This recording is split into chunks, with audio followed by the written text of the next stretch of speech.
Rows of mannequins are set up out in the open, facing the blast.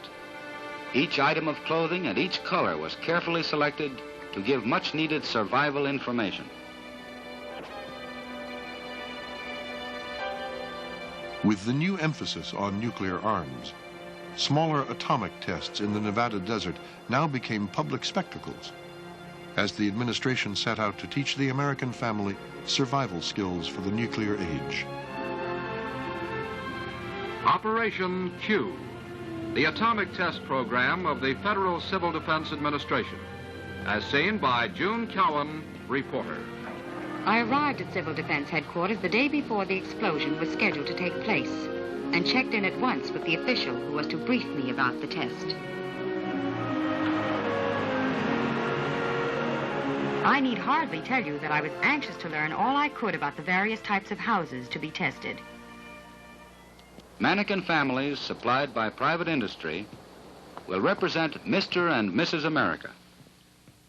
They called them mannequin families, and they dressed them up in JCPenney clothing, and they positioned them in various rooms of the house. And in one room, there was a child taking a nap. In another room, there was a family dinner party.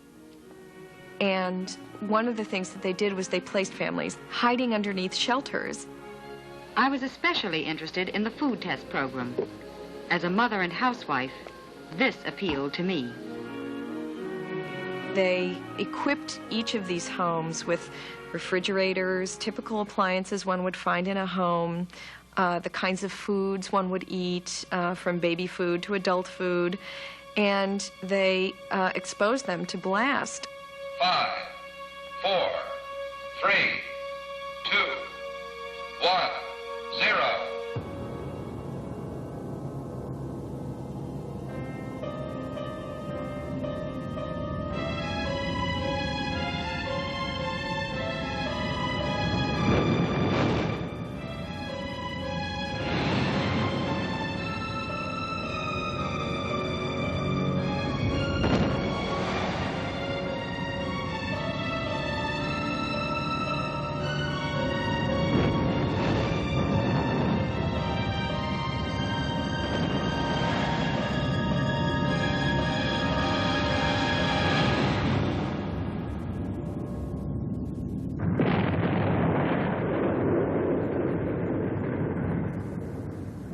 These were sort of like morality tales.